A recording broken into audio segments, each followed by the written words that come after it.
আপনার ফোনটি হয়তো এই মুহূর্তে আপনাকে দেখছে, আপনার উপর নজরদারি চালাচ্ছে। আপনি হয়তো এই বিষয়টি সম্পর্কে জানেনই না। আপনাকে ক্যামেরা অ্যাপটি খুলতে হবে না, না কোনো রকমের ফটো তুলতে হবে, না ফোনের লকটাকে খুলতে হবে। আপনি আপনার ফোনটাকে ব্যবহারও করছেন না, তবু আপনার ফোনটি এমন কিছু অ্যাপসকে পারমিশন দিয়ে রাখে যেন সেই অ্যাপসগুলি আপনার অনুমতি ছাড়া আপনার ফোনের ক্যামেরা তাকে ব্যবহার করতে পারে।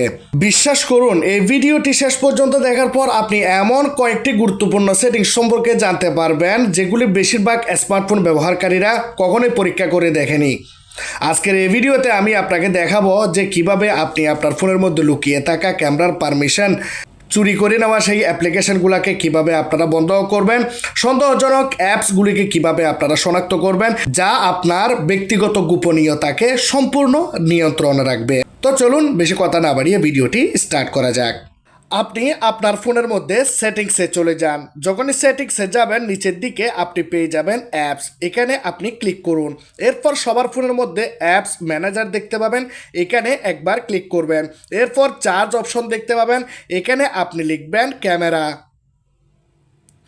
যখনই ক্যামেরা লিখবেন ক্যামেরা অ্যাপ্লিকেশনটি এখানে চলে আসবে। এখানে আপনি নিচের দিকে চলে যাবেন পারমিশনে। যখনই পারমিশনে ক্লিক করব আমরা এখানে শুধু কিছু পারমিশনই দেখতে পাবো, camera, location, microphone, nearby device, আর কোনো পারমিশন কিন্তু আমরা এখানে দেখতে পাচ্ছি না।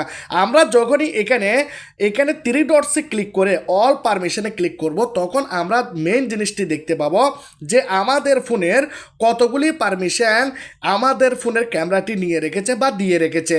আপনি এত পারমিশন দেখে আপনি অবাক হয়ে যাবেন। শুধু এটি না, আপনার ফোনের নেটওয়ার্কের অ্যাক্সেস পর্যন্ত নিয়ে রেখেছে, যেন এটির মাধ্যমে নেটওয়ার্কের মাধ্যমে আপনাদের ডাটাগুলোকে আদান প্রদান করা যেতে পারে।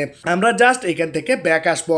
ব্যাক আসার পর আমরা এখানে অ্যালাউড অপশনের মধ্যে যেই অপশনগুলি আমরা দেখতে পাচ্ছি এগুলাকে আমরা এখান থেকে এভাবে ডোন্ট অ্যালাউ করে দেব। আপনারা দেখতে পাচ্ছেন আমি এখানে সব পারমিশনগুলোকে বন্ধ করে দিয়েছি। এখন যদি আপনি আপনার ফোনের ক্যামেরাটাকে অন করেন তাহলে ক্যামেরাটি আপনাকে জিজ্ঞেস করবে যে আপনি ক্যামেরাটাকে অন করতে চাচ্ছেন কিনা, ভিডিও ফটোস নিতে চাচ্ছেন কিনা। তখন আপনি হোয়াইল ইউজিং দ্য অ্যাপে ক্লিক না করে অনলি দিস টাইমে ক্লিক করবেন একবারের জন্য। যার কারণে কি হবে, আপনি যখনই ক্যামেরাটাকে ব্যবহার করতে চাইবেন ব্যবহার হবে, নিজে নিজে ক্যামেরাটি ব্যবহার হতে পারবে না। শুধু এই কাজটি করলেই হবে না, আপনাকে এখান থেকে ব্যাক যেতে হবে। ব্যাক যাওয়ার পর আপনি এখানে দেখতে পাচ্ছেন ব্যাটারি ইউজ নামে একটি অপশন রয়েছে, এর উপরে আপনি ক্লিক করে দেবেন। আপনি এখানে দেখতে পাচ্ছেন স্টপ রানিং ইন ব্যাকগ্রাউন্ড একটি অপশন রয়েছে, আপনি এর উপরে ক্লিক করবেন। আমি আরেকটি অ্যাপ্লিকেশন দিয়ে দেখাচ্ছি যে আপনাদের ফোনে কীরকম থাকবে। আপনারা যখনই সেই অ্যাপ্লিকেশনের মধ্যে আসবেন আপনাকে এখানে তিনটি অপশন দেখাবে।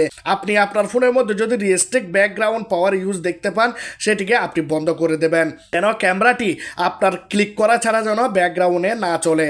আর আপনার ফোনের যদি রেস্ট্রিক্ট না থাকে তাহলে আপনি ব্যাকগ্রাউন্ড অ্যাক্টিভিটিটাকে ফোনের মধ্যে বন্ধ করে দেবেন ক্যামেরার। এরপর আপনি এখানে নিচের দিকে চলে যান। নিচের দিকে গেলে আপনি এখানে মডিফাই সিস্টেম সেটিং দেখতে পাবেন। এই অপশনটির কোনো প্রয়োজন হয় না, আপনার যদি না লাগে আপনি এখান থেকে বন্ধ করে দিতে পারেন যেন আপনার ফোনের সিস্টেমকে কোনোভাবে যেন এই ক্যামেরা অ্যাপ্লিকেশনটি মডিফাই করতে না পারে। এরপর আমরা এখান থেকে ব্যাক চলে আসব। আপনি যদি অনলাইনের জগতে আপনাকে আরও বেশি নিরাপত্তা দিতে চান বা আপনি আরও বেশি যদি সুরক্ষিত বা সিকিউর থাকতে চান তাহলে আপনি এখানে সিকিউরিটি অ্যান্ড প্রাইভেসি অপশনের মধ্যে ক্লিক করবেন, যা আপনার ফোনের সেটিংয়ে পেয়ে যাবেন। এরপর আপনি এখানে নিচের দিকে যান। এরপর আপনি এখানে দেখতে পাচ্ছেন পারমিশন হিস্ট্রি রয়েছে, আপনি চাইলে ক্যামেরাতে ক্লিক করতে পারেন, আর আপনি চাইলে অল পারমিশন এই জায়গাতে রয়েছে অল পারমিশন ইউজ হিস্টোরি, আপনি চাইলে এখানেও ক্লিক করতে পারেন। এখানে আপনি জাস্ট ক্যামেরা অপশনের মধ্যে ক্লিক করে দেবেন। এরপর অনেকের ফোনের মধ্যে এখানে 7 দিনের ডিটেলস দেখা যায়, আমার ফোনে শুধু আজকের ডিটেলস আমি এখানে দেখতে পাচ্ছি। আপনি দেখুন আজকের দিনে আমার ফোনের ক্যামেরাটি কোন কোন অ্যাপ্লিকেশান ব্যবহার করেছে, কিভাবে কোন কোন অ্যাপ্লিকেশান আপনি এখানে দেখতে পাচ্ছেন। ইমো কোন সময়ে আমাদের অ্যাপ্লিকেশানটি ব্যবহার করেছে টাইম সহ আপনারা এখানে দেখতে পাচ্ছেন। গুগল কোন সময় আমাদের ফোনের ক্যামেরাটি ব্যবহার করেছে। আজকের দিনে 3টি অ্যাপ্লিকেশান আমার ফোনের মধ্যে ক্যামেরাটাকে ব্যবহার করেছে এবং এখানে 25টি অ্যাপ্লিকেশানের নাম আপনি এখানে দেখতে পাচ্ছেন। যখনই এখানে আপনি ক্লিক করবেন এই সব অ্যাপ্লিকেশানগুলি আপনার ফোনের ক্যামেরা ক্যামেরাটাকে ব্যবহার করতে পারে। এখানে দেখুন allowed only while in use. তাহলে আপনি যে কাজটি করবেন, এখান থেকে যেই অ্যাপ্লিকেশনগুলি ক্যামেরাকে ব্যবহার করতে পারে সেই অ্যাপ্লিকেশনগুলোকে আপনি এখান থেকে ডোন্ট অ্যালাউ করে দেবেন। এখানে দেখতে পাচ্ছেন অনেকগুলি অ্যাপ্লিকেশনের এখানে আমি পারমিশনটাকে বন্ধ করে দিয়েছি। এই অ্যাপ্লিকেশনগুলোর আসলে কোনো রকমের প্রয়োজন নাই আমার ফোনের ক্যামেরাটাকে ব্যবহার করার, সেজন্য আমি বন্ধ করে দিয়েছি। আমার এখানে দেখতে পাচ্ছেন ইমো, এটি আমার ফোনের ক্যামেরাটাকে ব্যবহার করবে, কারণ আমি এটিকে পারমিশন দিয়ে রাখবো ভিডিও কল অডিও কল করার জন্য। বাকি সব অ্যাপ্লিকেশনকে আমি বন্ধ করে দিয়েছি। এর কারণে আপনি অনেক বেশি সুরক্ষিত থাকবেন। এরপর আপনি এখান থেকে ব্যাক আসুন। ব্যাক আসার পর আপনি জাস্ট একটু করে উপরের দিকে যাবেন। উপরের দিকে গেলে আপনি এখানে দেখতে পাবেন মোর সিকিউরিটি সেটিং। এখানে ক্লিক করলে আপনি দেখতে পাবেন ডিভাইস অ্যাডমিন অ্যাপ। এখানে আপনি ক্লিক করবেন। এই জায়গাতে আপনার যে অ্যাপ্লিকেশনগুলি অন থাকবে সেগুলি আপনার পুরো ফোনকে কন্ট্রোল করতে পারবে বা ফোনের ডাটাকে কালেক্ট করতে পারবে।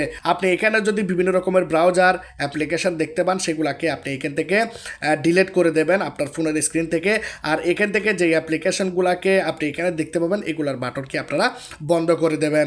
আর এখানে ডিভাইস অ্যাডমিনের কোনো অ্যাপ্লিকেশনকে পারমিশন দেওয়া মানে আপনার ফোনের পুরো ফোনটাকে তার কন্ট্রোলে দিয়ে দেওয়া। জাস্ট আপনাকে এই কাজগুলি আপনার ফোনের মধ্যে করতে হবে। এরপর আপনি হয়ে যাবেন সুরক্ষিত। আপনার ফোনের ক্যামেরা আপনাকে কখনোই আর নজরে রাখতে পারবে না। আর আপনারা যদি কোনো সেটিং খুঁজে না পান, যে কাজটি করবেন, যেমন ধরুন ডিভাইস অ্যাডমিন অ্যাপ নাম বলেছি, সেটি আপনি এখানে সেটিংয়ের মধ্যে যে চার্টবার রয়েছে এখানে লিখলেই আপনি পেয়ে যাবেন।